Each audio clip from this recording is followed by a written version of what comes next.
जय हिंद, जय श्री राम भाइयों। मैं शुभम राजस्थान से।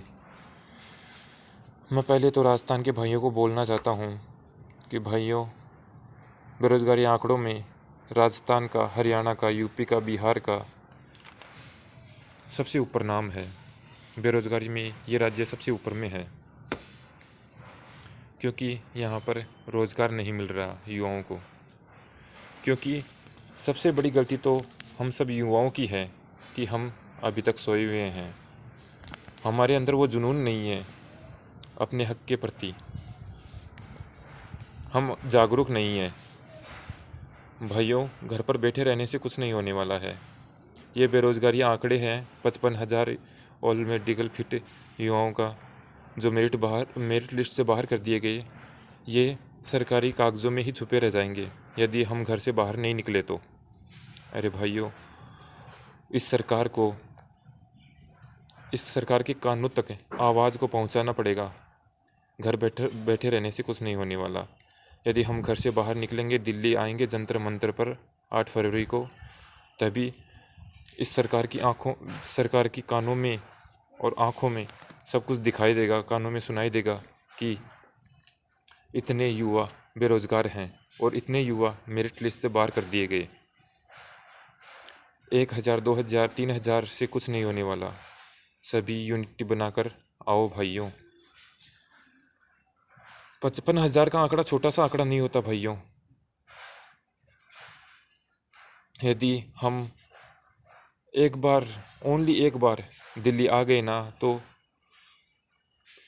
तहलका मच जाएगा इस पूरे देश में बेरोजगारी का, कि इतने युवा बेरोजगार हैं। और अभी तो ये मामला गर्म हो रहा है क्योंकि चुनावी प्रक्रिया चल रही है। चुनाव में तो वोट मांग लेंगे बस युवा, वो नेताओं को तो बस वोट चाहिए।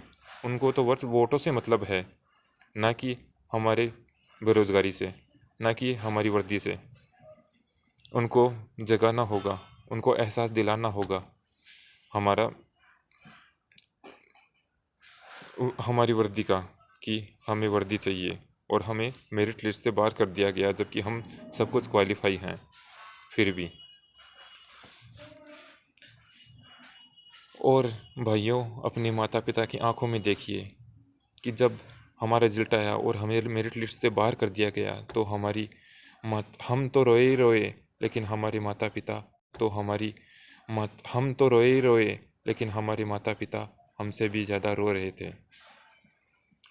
और जो भाई की जॉइनिंग आ गई थी और जो भाई मेरिट लिस्ट में क्वालिफाई था, वो उनकी माता पिता की आंखों में खुशियाँ ही खुशियाँ थी।